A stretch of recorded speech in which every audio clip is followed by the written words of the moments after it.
Shri Venkateswara gold తాకట్టులో ఉన్న మీ బంగారాన్ని విడిపించి కొనబడును.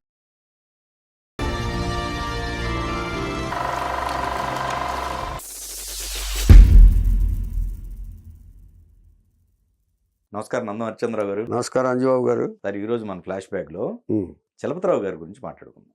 చలపతిరావు గారు అంటే సీనియర్ నటుడు, 6 అడుగుల పొడుగు, ఎన్టీఆర్ కి వీరాభిమాని, వీర భక్తుడు. వీరాభిమాని కూడా కాదు, వీర భక్తుడు. ఎన్టీఆర్ గారి సినిమాల్లో ఎన్టీఆర్ గారి కంటే ఎక్కువ వేషాలు వేసిన వాడు. అది కూడా ఉంది. ఎన్టీఆర్ గారు 3 వేషాలు వేశారు, ఈయన 5-6 వేసాడు ఒకే సినిమాలో, దానవీర సూరకర్ణలో. ఏమండి, తర్వాత మాటల్లో చిలిపితనం. చిలిపితనం అంటే ఉద్దేశపూర్వకంగా కాదు, డబుల్ మీనింగ్. వేషాలేమో విలన్ వేషాలు అన్ని వేస్తాడు, కానీ మనిషి అతి మంచివాడు.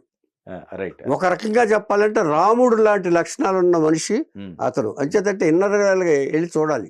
ఒక మనిషి మాటల వల్ల మనం అంచనా వేయకూడదండి ఎప్పుడు కూడా. అతని క్యారెక్టర్ ఎంత గొప్పదో నేను చెప్తాను ఇప్పుడు. ఏమండి, చలపతిరావు అంత గొప్ప మనిషి. ఏమండి, అందుకనే దాన్ని మార్చిపోవటానికే ఆ చిలిపితనం అలవాటు చేసుకున్నాడు అని నాకు ఇప్పుడు ఎలా ఉంటుందంటేనండి, ఒక బాధ ఉంటే దాన్ని మర్చిపోవటానికి ఒక హాస్యపూర్వకంగా మాట్లాడడం, ఒక టిపికల్ తనకి అనివిగాని క్యారెక్టర్లోకి వెళ్ళిపోయి మాట్లాడడం అనేది కొంతమందిలో ఉంటుంది. అలాంటి వాళ్ళల్లో చలపతిరావు ఒకడు. ఎంచేదంటే తను చాలా త్యాగం చేశాడు జీవితంలో. చెప్తాను, చాలా గొప్పవాడు కూడా. కృష్ణా జిల్లా వల్లిపరి గ్రామంలో 1944 మే 8 మణయ్య వియ్యమ్మ దంపతులకు జన్మించాడు. 3 సంవత్సరాల తర్వాత స్వతంత్రం వచ్చింది. ఇప్పుడు అదే వీళ్ళందరూ. ఈయనకి ఒక అన్నయ్య, ఒక చెల్లెలు కూడా ఉన్నారు. అన్నయ్య కూడా ఉన్నాడు. ఏమండి, ఎస్ఎస్ఎల్సి చదివాడు. బందరు హిందూ కాలేజీలో డిగ్రీలో జాయిన్ అయ్యాడు. ఇది ఎస్ఎస్ఎల్సి పియూసీ అన్నీ చదివేశాడు, బియూసీ కూడా అక్కడే చదివేశాడు. హిందూ కాలేజీలో డిగ్రీలో జాయిన్ అయ్యాడు. డిగ్రీలో జాయిన్ అయ్యి ఈ అందరూ ఈ స్కూల్లో చదువుతుండగానే, ఇప్పుడు స్కూల్ నాటకాలు వేస్తారు కదా, ఎవరెవరు వేస్తారని వెతుకుతూ ఉంటారు ఆర్టిస్టుల కోసం. అందులో ఈయన దొరికాడు, వేషాలు వేశాడు. అప్పట్లోనే ధైర్యంగా డైలాగులు చెప్పాడు, ప్రాక్టీస్ చేసి. ధైర్యం అక్కడే వచ్చింది, నాటకాల్లో ధైర్యం అక్కడే వచ్చింది డైలాగులు చెప్పడానికి. లేకపోతే జనరల్గా ఇదే ఉండేది కదా. అలాగే అటు నుంచి బందర్ హిందూ కాలేజీకి వచ్చాడు. బందర్ హిందూ కాలేజీలో కూడా కల్చరల్ యాక్టివిటీస్లో పాల్గొని నాటకాలు వేస్తూ, ఎస్పెషల్లీ కీర్తిశేషులు డ్రామా ఉంది కదండి, రావుగోపాలరావు గారి పేరు పొందింది. దాంట్లో మురారి పాత్ర ఈయన కూడా వేశాడు. రావుగోపాలరావు మురారి పాత్రకు చాలా పేరు. అదే హైట్ లో ఉన్న ఈయన కూడా వేశాడు. అందులో 2 క్యారెక్టర్లు వేశాడు. ఆ జాతకం ఇక్కడే స్టార్ట్ అయింది. మురారి క్యారెక్టర్ వేశాడు, జమీందార్ క్యారెక్టర్ కూడా వేశాడు. జమీందార్ అంటే ఒడ్డు పొడుగు ఉంటాడు కదండి, అందుకని ఆ కండవా గిండవా వేసేటప్పటికి, మీసాలు పెట్టేటప్పటికి జమీందార్ క్యారెక్టర్, కీస్తే మురారి క్యారెక్టర్ 2 వేసేవాడు. ఇలాగా అక్కడి నుంచే 2 క్యారెక్టర్లు 3 క్యారెక్టర్లు వేయటం అలవాటు అయిపోయింది నాటకాల నుంచే. అందరూ ఇక డిగ్రీ అయిపోయిన తర్వాత బిఎస్సి సెకండ్ ఇయర్లో ఉండంగా ఇందుమతి అనే ఆమె లవ్లో పడింది. ఈయన లవ్లో ఈయన పర్సనాలిటీ చూసి ఆవిడ కూడా లైక్ చేసి లవ్ చేసింది. ఇక నిన్ను విడిచి నేను ఉండలేను, నువ్వు లేక నేను లేను అని అనుకున్నారు ఇద్దరును. ఇచ్చేదంటే అప్పట్లో ఒక ఆడమ్మాయి ప్రేమించటమే గొప్పగా ఉండేది కదా. ఎంత హైటు ఇది ఉన్నా కూడా ఆవిడ కోరి వచ్చిన తర్వాత వచ్చింది, ఇద్దరికి ఇష్టమైన తర్వాత పెళ్లి చేసుకుందాం అనుకున్నారు. అనుకున్నారు ఇప్పుడు లేకపోతే ఇక మనం ఇది చేయలేము, మళ్ళీ నేను ఈ కాలేజీ వదిలి వెళ్ళానంటే నేను నా అధీనంలో నేను ఉండను, మా వాళ్ళ అధీనంలోకి వెళ్ళిపోవాలి అని కొంచెం చెప్పింది ఆవిడ. చెప్పినప్పుడు ధైర్యం చేశాడు మనోడు. ధైర్యం చేసేసి పెళ్లి చేసేసుకుని ఇంట్లో చెప్పకుండా పెళ్లి చేసుకుని బెదవాళ్ళ కాపురం పెట్టాడు. డిగ్రీ అయిపోయిన తర్వాత ఇక ఉద్యోగం కోసం వెళ్ళాలి. బెదవాళ్ళ కాపురం పెట్టిన తర్వాత ఇక కొంతకాలం అయిపోయిన తర్వాత ఇంట్లో తెలిసిన తర్వాత అన్నయ్య ఏడ్చాడు ముందు. ఒరే, నువ్వు పెళ్లి చేసుకుంటే నా పెళ్ళి ఏమైపోతారావు, నాకు పిల్లనేవాడు ఇస్తాడు అప్పుడు నువ్వు ఊరుకోనయ్య, నేను పెళ్లి చేస్తాను నీకు అని చెప్పి తనే సంబంధాలు వెతికి తనకి తగిన సంబంధం చూసి తనే పెళ్లి చేశాడు. అంటే తను చేసిన తప్పుని తనే సరిదిద్దుకున్నాడు. అంటే అన్నయ్య అయినా సరే అలా తెలిసి ఇంట్లో సరే అనుకున్నప్పుడు అయిన తర్వాత అందరూ నువ్వు ఇక్కడ లాభం లేదు, ఇక్కడ మంచి పర్సనాలిటీ ఉంది కదా, నువ్వు సినిమాలో ట్రై చేయమని అందరూ ప్రోత్సహించారు. ప్రోత్సహిస్తే అప్పుడు భార్య దగ్గర చెప్పాడు. భార్య మరి చెప్పాలి కదా, భార్య దగ్గర చెప్పి అప్పుడు ఇక ఇంట్లో తెలిసిపోయింది కదా, ఒక ఇదే అండర్స్టాండింగ్ వచ్చేసారు. వచ్చేసిన భార్య దగ్గర చెప్తే సినిమా వద్దు, అక్కడికి వెళ్తే మళ్ళీ ఇప్పుడు నన్ను ఇచ్చేసుకున్నట్టు నీకు ఎవరన్నా తగిలితే మళ్ళీ నువ్వు అటు వెళ్ళిపోతే నా జీవితం అయిపోయి నా బతికేం అయిపోతే వాళ్ళకాడ అయిపోతే అన్నారు. అలా అలా కాదు కానీ అంటే మరి నాటకాలంటే సినిమా అంటే ఒక ఇది కదా, నీ మీద ఒట్టేసి చెప్తున్నాను. నేను ఒక అలా వ్యసనాల జోలికి వెళ్ళను, నంబర్ 1. అమ్మాయిల జోలికి వెళ్ళను, అమ్మాయిని కన్నెత్తి కూడా చూడను, నీ మీద ఒట్టు సిన్సియర్గా అని చెప్పేసి భార్య మీద ఒట్టేసి మెడ్రాస్ బయలుదేరాడు. మెడ్రాస్ బయలుదేరి దిగాడు. దిగిన తర్వాత చాలా ఉత్సాహంగా 1,00,000 రూపాయలు పట్టుకుని దిగాడు. డబ్బులతో? ఓకే, డబ్బులు మరి ఏంటి వాళ్ళు తక్కువ ఏంటి, మంచి 1,00,000 రూపాయలు పట్టుకుని దిగాడు హ్యాండ్లో. దిగాడు కానీ ఆ మెడ్రాసు స్టేషన్ ఇదంతా చూసేటప్పటికి ఎంత డబ్బున్నా ఎంత ఇదున్నైనా సరే ఆ తెలిసిన వాళ్ళు లేకపోతే ఒక మన డ్రాప్ మన తీసుకెళ్ళడానికి ఎవరైనా స్టేషన్కి వస్తే ధైర్యంగా ఉంటుంది. లేకుండా మనమే వెళ్ళాం అనుకోండి, అది కొంచెం మెరుగ్గానే ఉంటుంది ఎప్పుడైనా సరే. అది అనుభవిస్తే తప్ప తెలియదు, పైగా భయం ఉంటుంది, భయం ఉంటుంది. వచ్చేటప్పటికి చూశాడు. తర్వాత ఎక్కడో ఒక రూమ్ తీసుకున్నాడు. రూమ్ తీసుకుని ఎవరో పరిచయాలు ఉంటారు కదా, ఊళ్ళో వాళ్ళు ఉంటారు కదా, ఆయన అప్పుడు ఆఫీసుల చుట్టూ తిరిగాడు, డబ్బులు ఖర్చు పెట్టి తిరిగాడు. కుదరలేదు. ఈ లోపల ఏం చేశాడంటే ఎవడో సలహా ఇస్తాడుగా, ఒక డబ్బింగ్ పిక్చర్ చేద్దామని చెప్పేసి సలహా ఇచ్చాడు. ఎవడో దొరుకుతారు కదా పాండి బజార్లో, డబ్బింగ్ పిక్చర్ చేశాడు. దాంట్లో మొత్తం పోయింది, ఉన్న డబ్బులు పోయినాయి.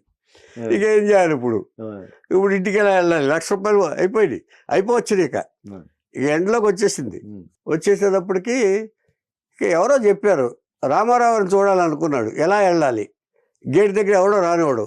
అప్పుడు ఎవడో చెప్పాడు, పొద్దున్నే తెల్లారుజామున బస్సులు వస్తాయి, ఆ బస్సులతో పాటు వెళ్ళిపోయావంటే నువ్వు రామారావు గారిని ప్రత్యక్షంగా చూడొచ్చు, పలకరిస్తాడు కూడా ఆయన అని చెప్పి ఎవరో చెప్పారు. అది నిజమే కదా. వచ్చేటప్పుడు అప్పుడు తెల్లారుజాము 3ంటికి లేచి వెళ్ళి ఆ గేట్ దగ్గర ఉండి బస్సులు రాగానే వెయిట్ చేసి వాళ్ళతో పాటు గోవిందా అంటూ లోపలికి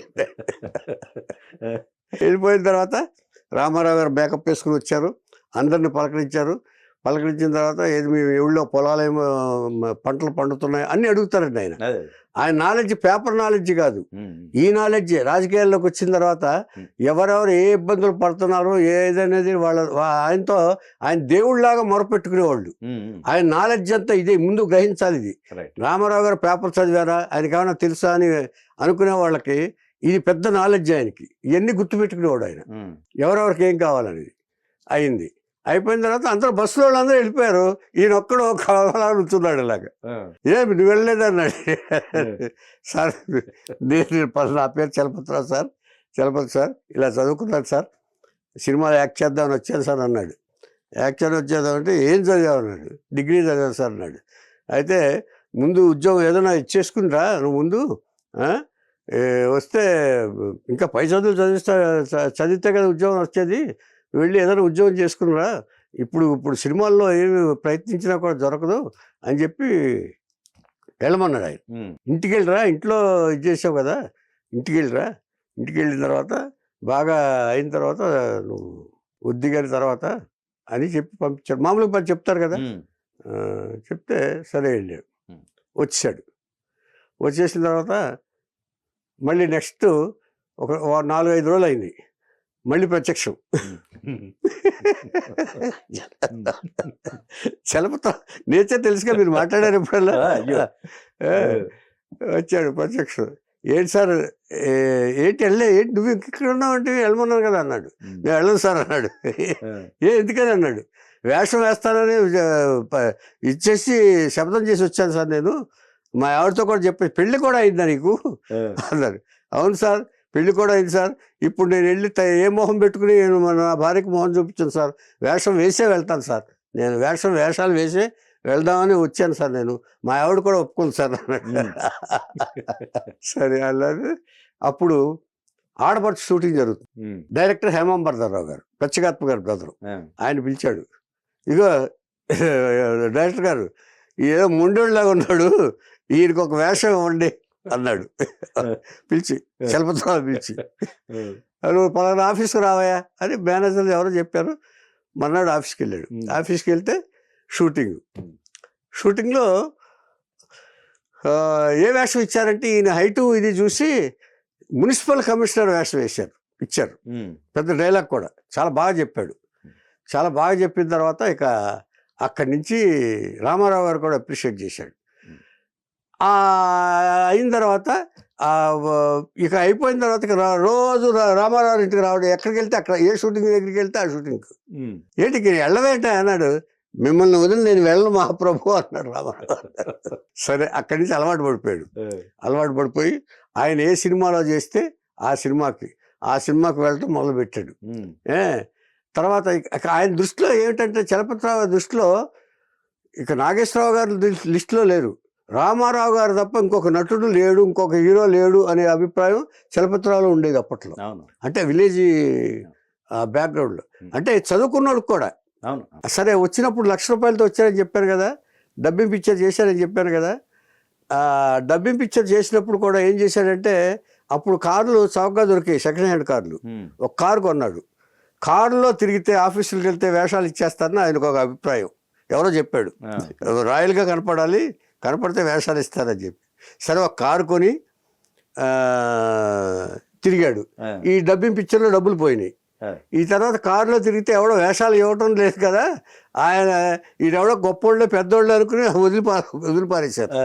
అప్పుడు ఏం జరిగిందంటే, ఇక డబ్బులు లేక కారు అమ్మేశాడు. ఆ వచ్చిన డబ్బులతో మళ్ళీ మెయింటైన్ అవుతూ ఇక ఏం చేద్దామని అనుకున్నప్పుడు అప్పుడు రామారావు గారు ఆలోచన వచ్చింది. అప్పుడు రామారావు గారి ఇంటికి వచ్చాడు, తెల్లజాను బస్సుకి. ఏమండి, ఇది అయిన తర్వాత ఇప్పుడు ఇక రామారావు గారి వేషాలు ఇంటికి రెగ్యులర్గా రావడం మొదలుపెట్టారు తెల్లవారుజామున.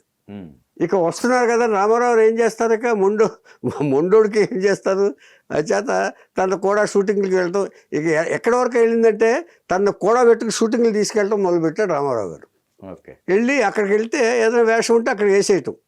ఒక రామారావు గారు తప్ప ఇంకొకరు లేరు అని చెప్పేసి ఎవరన్నా పిలిచినా కూడా వేషాలకు వెళ్ళేవాడు కదా ఈయన.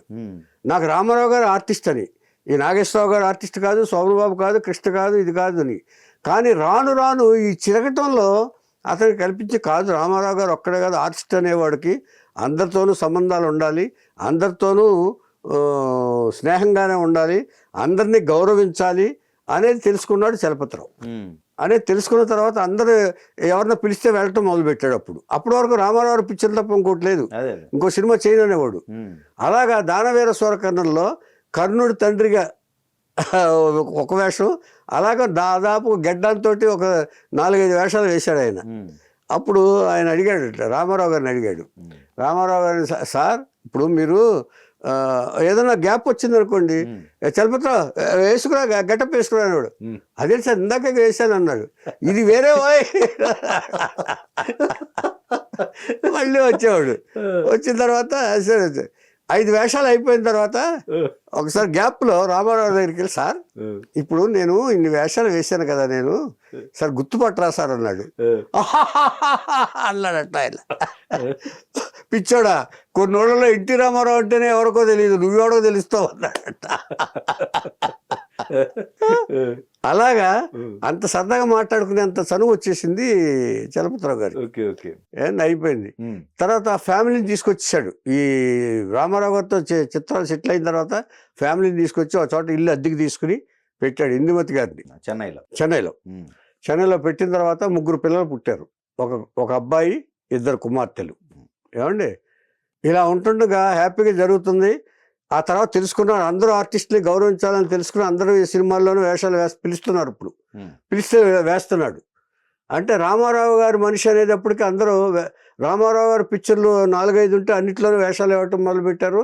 రామారావు గారి మనిషి అనేటప్పటికీ అందరికీ గుర్తింపు వచ్చి చలపతిరావు పిలవటం మొదలుపెట్టారు. రామారావు రికమెండేషన్ చేస్తున్నారు కదా, పిలవటం మొదలుపెట్టారు. అంటే వాళ్ళు వేరే వాళ్ళతో సినిమాలు తీసిన రామారావు గారితో తీసిన వాళ్ళు వేరే వాళ్ళతో తీస్తారు కదా, అవును. సోమన్ బాబుతో, కృష్ణ గారితో, అలాగా స్ప్రెడ్ అయిపోయింది. ఒక మంచి ఆర్టిస్ట్ కింద సెటిల్ అయిపోయాడు. ఏ వేషం ఇచ్చినా చేయగలడు, డైలాగ్ బాగా చెప్తున్నాడు ధైర్యంగా. ఎందుకని అప్పుడు మనం డ్రామాల్లో బాగా ధైర్యంగా చెప్పాడు కదా, బాగా ఇదిగా చెప్పేవాడు డైలాగ్స్ బాగా డ్రామాల్లో. అంచేత ఆ ధైర్యంతో ఈ సినిమాలో ఎంత డైలాగ్ ఇచ్చినా సరే చెప్పేసేవాడు. అంతే, గెటప్ వేస్తామంటే వేసేసేవాడు. నా సినిమాలో కూడా ఇచ్చాను అతని వేషం, షోలే లొకేషన్లో ఇచ్చాను. ఇలా ఉంటుండగా మరి ఇంత హ్యాపీగా జరుగుతుంటే సంసారం, 3 పిల్లలు, ఏ లోటు లేని సంసారం శుభ్రంగా జరిగిపోతుంది. ఆ రామారావు గారి దయ వల్ల వేషాలు వస్తున్నాయి, డబ్బులు వస్తున్నాయి. డబ్బులు అంటే రామారావు గారు అంటే ఒక రేంజ్లోనే డబ్బులు ఇస్తారు. ఇలా ఉంటున్న బదులు ఇలా సాగితే జీవితానికి ఒక పరమార్థం ఉండదు కదా. జరిగింది ఒక ఇన్సిడెంట్. ఒకసారి అద్దెంట్లో ఉంటుండగా ఒక రాత్రి ఎప్పుడో స్టవ్ అంటుకుని ఆయన భార్యకి అంటుకుని కాలిపోయింది. ఆయన ఇంట్లో లేడు. వచ్చేటప్పటికి ఇది అయిపోయింది. ఆటోలో వేసుకెళ్ళాడు శవాన్ని. ఐఎమ్ సారీ కదా, కాలిన దీన్ని వెళ్ళేటప్పటికి, హాస్పిటల్కి వెళ్ళేటప్పటికి చనిపోయింది. హాస్పిటల్లో డెత్ బెడ్ మీద ఉన్నప్పుడు, బిఫోర్ డెత్, మీరు పిల్లల్ని పెంచలేరు, కంప్లీట్ ఒళ్ళంతా కాలిపోయి 90% కాలిపోయింది, మీరు పిల్లల్ని పెంచలేరు, మళ్ళీ పెళ్లి చేసుకోండి అని మాట తీసుకుంది ఆవిడ. అప్పుడు కొడుక్కి 6 సంవత్సరాలు, ఆ అమ్మాయికి 4 సంవత్సరాలు, ఇంకొక అమ్మాయికి 2 సంవత్సరాలు. చాలా చిన్నపిల్లలు. ఎలా ఉంటుందో చూడండి. మన రవిబాబు గారు, రవిబాబు 6 సంవత్సరాలు. ఏమండి, ఒక అమ్మాయి 4, ఒక అమ్మాయి 2. ఏమండి, ఇది అయిన తర్వాత సరే అన్నాడు కానీ ఇంటి దగ్గర కూర్చొని ఆలోచించాడు. ఒకవేళ ఎందుకు ఇప్పుడు క్యారెక్టర్ చెప్తున్నా, చలపతిరావు క్యారెక్టర్ అందరూ అపార్థం చేసుకుంటారు కదా. ఎంతో మంది చలపతిరావుని పెళ్లి చేసుకుంటామని వచ్చారు. సినిమా ఆర్టిస్ట్ కదా, తర్వాత మంచి కుటుంబం నుంచి వచ్చినవాడు. వచ్చితే అసలు సంబంధం పెళ్లి చేసుకొని అన్నాడు. పెళ్లి చేసుకుంటే ఒకవేళ పిల్లలు సరిగ్గా చూడకపోతే, వాళ్ళ ఆలనాపాలన లేకపోతే, అప్పుడు నా జీవితం, నేను ఇప్పుడు ఈ పిల్లల్ని పెంచి ఆ తల్లి కోరిక, ఆ తల్లి అనుకున్నట్టుగా బాగా పెంచి వాళ్ళని విద్యాధికులు చేసి వాళ్ళని ఒక మంచి భవిష్యత్తు ఇవ్వాలని ఉద్దేశంతో తను పెళ్లి చేసుకోకూడదని నిర్ణయించుకున్నాడు. ఎవరన్నా అనుకుంటారా? అప్పటికి 28 ఏళ్ళు. ఇది గుర్తించి పెట్టుకోవాలి. చలపతిరావు ఏజ్ 28 ఏళ్ళు. Very young age. 22వ సంవత్సరంలో పెళ్లి చేసేసుకున్నాడు. అతను 21లోనో 1920లోనో డిగ్రీ చదివేటప్పుడు, 19 కదా డిగ్రీ, అప్పుడే పెళ్లి చేసుకున్నాడు. అంచేత అంతటి ఇప్పుడు చెప్పొచ్చు క్యారెక్టర్ ఏంటనేది. ఇదే ఎగ్జాంపుల్, ఇదండి క్యారెక్టర్. ఏమండి, ఒక భార్య కోసం భార్య పెళ్లి చేసుకోమన్నా కూడా పిల్లల గురించి ఆలోచించే తండ్రి ఆ రోజుల్లోనే ఈ రోజుల్లో కానీ ఎవరు ఉంటారంటే వెంటనే పెళ్లి చేసేసుకోరు. తర్వాత ఎక్కడున్నాడు ఆయన? సినిమా ఇండస్ట్రీలో ఉన్నాడు. సినిమా ఇండస్ట్రీలో కంట్రోల్ గా ఉండటం అనేది ఎంతో మంది అతని మీద పెట్టారండి. పెళ్లి చేసుకుంటాను వచ్చారు, ఆడపిల్లలు చాలా మంది వచ్చారు, ఊళ్ళ నుంచి వచ్చారు. ఏముంది పాపం 28 ఏళ్ల వయసు, అసలు ఇప్పుడు పెళ్లి వయసు ఇప్పుడే వచ్చింది అతనికి అని చెప్పి పెళ్లి చేద్దామని అందరూ చూశారండి. నేను చేసుకోను. నా ధ్యాస అంతా ఇప్పుడు పిల్లల్ని బాగా చదివించటం, గొప్పవాళ్ళని చేయటం అని రవిబాబుని అమెరికాలో చదివించాడు. Gold medalist. ఆడపిల్లలు అమెరికన్ యూనివర్సిటీలో గోల్డ్ మెడలిస్టు. ఇద్దరు ఇచ్చేసి ఇద్దరికి పెళ్లి చేసుకుని ఎవరి ప్రాపర్టీ వాళ్ళకి ఇచ్చి, అప్పుడే ఇళ్ళు ఎవరికి వాళ్ళకి ఇచ్చేసాడు. ఏమండి, ఇది పిల్లలకు సంబంధించింది. ఇక రవిబాబు ఎంత డైరెక్టర్ అయ్యాడో మీకు తెలుసు. ఇక అక్కడి నుంచి వేషాలు వేయటంలో ఇక యంగ్ హీరోలకి తండ్రిగా, ఒక పెద్ద మనిషిగా, ఆ తర్వాత ఎన్టీఆర్ ఆది సినిమాలో బాబాయ్గా, బాగా గుర్తుండే క్యారెక్టర్లు ఇవన్నీ. తర్వాత నితిన్ ఫాదర్గా ఒక దాంట్లో వేసేసి చలపతిరావు ఏడిపిస్తూ ఉంటారు చూడండి, వేణుమాధవ్. అలా ఈ సినిమాలన్నింటిలో వేసి చాలా కామెడీ వేషాలు వేస్తూ, పెద్ద మనిషి తరహా వేస్తూ, అన్ని వేషాలు దాదాపుగా 1500 సినిమాల్లో యాక్ట్ చేశాడు అండి. 1500 సినిమాల్లో యాక్ట్ చేసిన తర్వాత ఇక కొడుకు అందరికి పెళ్లి చేసి పంపించేశాడు, ఫారెన్లో సెటిల్ అయ్యారు. ఈ కొడుకు పెళ్లి చేసిన వెంటనే నువ్వు నాతో ఉండటానికి వీల్లేదురా, నువ్వు వెళ్ళిపో అని చెప్పేసి వేరే ఇల్లు చూసేసి వాళ్ళని పంపించేశాడు. ఎందుకంటే చాలా ఇబ్బందులు వస్తూ ఉంటాయి మీకు, నేనేమో నా చేదస్థాలు ఏదో ఉంటాయి, నా టైమింగ్స్ వేరేగా ఉంటాయి. ఒకవేళ నా చేదస్థాలు మీ యువ దంపతులకి పడకపోవచ్చు, లేకపోతే నీకు తండ్రిగానే గౌరవం నీకున్నా కూడా ఆ అమ్మాయికి సపోజ్ నా అవసరాలు ఏదైనా ఉంటే గబుక్కుని డిస్టర్బ్ అవ్వచ్చు. ఎంత ఆలోచించాడు చూడండి. అంటే ఒక మనిషిని అంచనా వేయటానికి బాహ్య స్వరూపం చూస్తే కాదండి, లోపలికి వెళ్ళి అర్థం చేసుకుని చూడాలంటానికి చలపతిరావు ఉదాహరణ. ఆయన మాటలను బట్టి అంచనా వేయకూడదు, అది కరెక్ట్. తర్వాత పిల్లల్ని ఎప్పుడు తల్లి బయటకు రాలేదంటే, పిల్లలు పెంచడానికి భార్య పోయిన తర్వాత అందరూ బంధువులందరూ తల్లి కూడా పెళ్లి చేసుకోమందిగా, వద్దమ్మా మేనత్తను రమ్మంటే రాలేదు పిల్లల్ని చూసుకోవడానికి. అప్పుడు తల్లిని ఎప్పుడు తల్లిని రైలు ఎక్కించి తీసుకొచ్చి మెడ్రాస్లో ఉంచి పిల్లల్ని పోషణ చూశాడు. తనే ఆలనా పాలన చూసి ఇచ్చేసాడు. అంటే ఇది చెప్పాలి, మరి తల్లిని తీసుకొచ్చి పెట్టాడు ఇక్కడ. ఇట్లా ఉంటుండగా ఇది అయిపోయింది. తర్వాత ఇక తను ఎందుకు ఉంటున్నాడంటే, ఒరే నా టైమింగ్స్ వేరుగా ఉంటాయి, నా ఇదేదో ఉంటాయి, సపోజ్ నాకు నిద్ర పట్టకపోతే మీకు డిస్టర్బెన్స్గా ఉండొచ్చు, అంచేత మీరు ఎప్పుడు సెపరేట్గా ఉండండి అని చెప్పి తను సెపరేట్గా తన ఫ్లాట్లో తనే ఉన్నాడు. ఓకే. ఇలా ఉంటుండగానండి 2018లో భీమినేని శ్రీనివాసరావు అల్లరి నరేష్తో ఒక సినిమా చేస్తున్నాడు, కామెడీ సినిమా. చేస్తుండగా దాంట్లో బస్సు ఎక్కాల్సి వచ్చింది. ఆ బస్సు ఎక్కాల్సి వస్తే అది ఏదో బస్సు ఏదో స్టార్ట్ అయిందో ఏదైనా వెనకాల నుంచి ఎక్కుతున్నాడు. వెనకాల స్టెప్స్ ఉంటాయి కదా, వెనకాల నుంచి ఎక్కుతుండగా అరటికాయలు పట్టుకుని ఎక్కాలి. ఆ ఎక్కుతుండగా కింద పడిపోయాడు. కింద పడిపోయి ఇటు ఒక కన్ను, ఒక ఇది వెన్నుపూస మొత్తం ఇరిగిపోయింది. మొత్తం హాస్పిటల్లో పడేశారు, హాస్పిటల్లో తీసుకెళ్ళి జాయిన్ చేశారు. హాస్పిటల్ జాయిన్ చేస్తే అదృష్టవశాత్తు కన్ను బ్లడ్ వచ్చినా కూడాను లేజర్ ట్రీట్మెంట్ తోటి కన్ను వచ్చేదాడు చేశారు. కదలలేడు, వీల్ చైర్ మొత్తం. అప్పటికి కొన్ని సినిమాలు యాక్ట్ చేస్తున్నాడు. ఇంపార్టెంట్ సినిమాలో ఏంటంటే, అప్పుడు ఈయన బోయపాటి సీన్ గారు ఏం చేశారంటే, ఫారెన్లో షూటింగ్ చేస్తున్నాడు. ఆయన ఫారెన్లో షూటింగ్ చేస్తుంటే చలపతిరావుకి ఇలా అయిందని తెలిసిన తర్వాత ఆయన ఎవరు వదులుకోరు. సెట్లో ఉంటే అందరినీ సరదాలో ఉంచుతాడండి ఆయన. డైరెక్టర్స్ తర్వాత దేవి ప్రసాద్ గారు ఈ నిర్మాణ వ్యవహారాలు కూడా చూసేవాడు ఈయన చలపతిరావు. ప్రొడక్షన్ వ్యవహారాలు కూడా ఇతనికి శేఖర్ బాబుకి వీళ్ళందరికీ ప్రొడక్షన్ వ్యవహారాలు కూడా చూస్తూ సలహాలు ఇస్తూ ఉండేవాడు, వీళ్ళకి ఇచ్చేస్తూ ఉండేవాడు. తర్వాత ఎన్నాళ్ళు పడుకుంటాడు చలపతిరావు, తీసుకురండి అన్నాడు. మరి పడుకున్నాడు కదా సార్ అన్నాడు. వీల్ చైర్ మీద తీసుకురండి అని వీల్ చైర్ మీద ఫ్లైట్ ఎక్కించి మేనేజ్ చేసి ఫారెన్ తీసుకెళ్ళి రామ్ చరణ్ కాంబినేషన్లో అలా నిలబెట్టేలాగా మేనేజ్ చేసి షూటింగ్ చేశాడు. అంటే ఆయన కోసం ప్రత్యేకంగా చలపతిరావుని ఇంకొకళ్ళు ఎవరైనా సరే అవాయిడ్ చేద్దాంలే అని అనుకుంటారు, కానీ అవాయిడ్ చేయకుండా, అంటే అందరూ అంత అభిమానంతో ఉండేవాళ్ళని చెప్పడానికి నేను ఈ సంఘటన చెప్తున్నా. వచ్చిన తర్వాత ఆ సినిమా రామ్ చరణ్ వినయ విధేయ రామ ఏదో సినిమా, ఆ సినిమాలో మేనేజ్ చేసి తీశారు.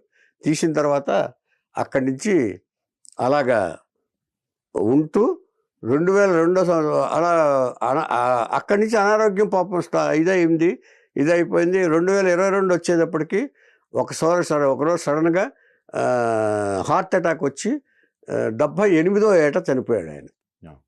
తర్వాత చలపతిరావు గారు ఒక స్థాయికి వచ్చిన తర్వాత సినిమాల్లో ఇది ఇచ్చేసిన తర్వాత తను కూడా నిర్మాతగా మారాడు. ఎవరితోటి అంటే దేవివర ప్రసాద్ గారి సినిమా ప్రొడక్షన్ వ్యవహారాలను చూసేవాడు, డేట్స్ వ్యవహారాలు కూడా చూస్తూ ఉండేవాడు, కాల్ షీట్స్ తేవటం అవన్నీ కూడా. ఆ తర్వాత ఈయన నిర్మాతగా మారి బాలకృష్ణ కాల్ షీట్స్ తోటి కలియుగ కృష్ణుడు అనే సినిమా తీశాడు ఆయన. ఓకే. తర్వాత శారద గారి ప్రోద్బలంతో ఆవిడ మెయిన్ పాత్రధారిగా కడప రెడ్డమ్మ అనే సినిమా తీశాడు. అదే ఆవిడ దీంతో జగన్నాటకం అనే సినిమా తీశాడు. తర్వాత పెళ్ళంటే నూరేళ్ల పంట అనే సినిమా తీశారు.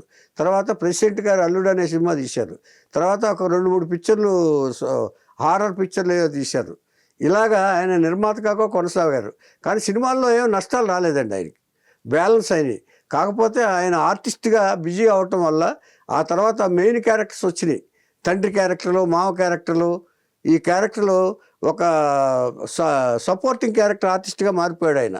ముందు చిన్న వేషాలు వేశారు కానీ ఆ తర్వాత ఫాదర్ క్యారెక్టర్లు, యంగ్ హీరోలకు ఫాదర్గాను మామగాను ఇట్లా వేస్తూ బిజీ అయిపోయి సినిమా నిర్మాణాన్ని తగ్గించారు కొంచెం ఆయన. చలపతిరావు గారి గురించి చెప్పుకోవాలంటే అందరికీ తల్లో నాలుగుగా ఉండేవాడు, అందరూ కావాలనుకునేవాళ్ళు. అతను ఏం మాట్లాడినా అపార్థం చేసుకునే వాళ్ళు ఎవరో లేరు. ఎంచేతంటే ఆయన మనసు తెలుసు కాబట్టి, అవును కరెక్ట్, ఆయన క్యారెక్టర్ తెలుసు కాబట్టి. అంచేత క్యారెక్టర్తో బతికిన వాడు నా దృష్టిలో రాముడు లాంటి క్యారెక్టర్ అతనిది.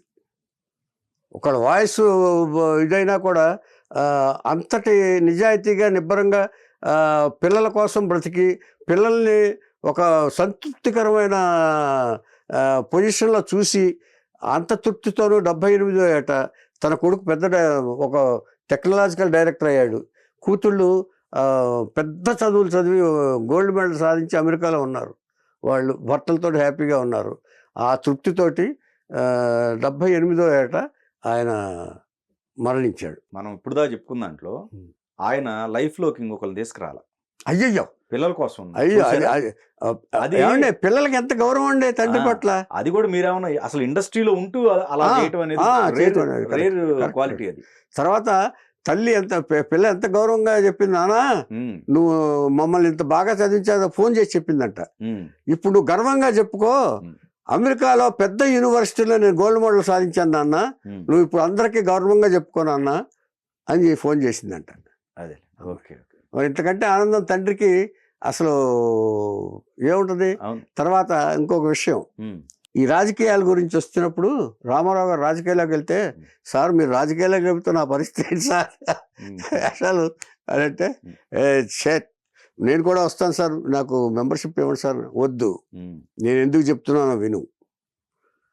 నేను ఆయన ఒరిజినల్గా చెప్పిన మాటే, నేను కూరుకుపోయాను, మిగతా వాళ్ళు మన వాళ్ళు ఎవరు వద్దు, ఇక్కడ ఉండండి, ఏదైనా అవసరం అయితే నేను ఇచ్చేస్తాను అంటే.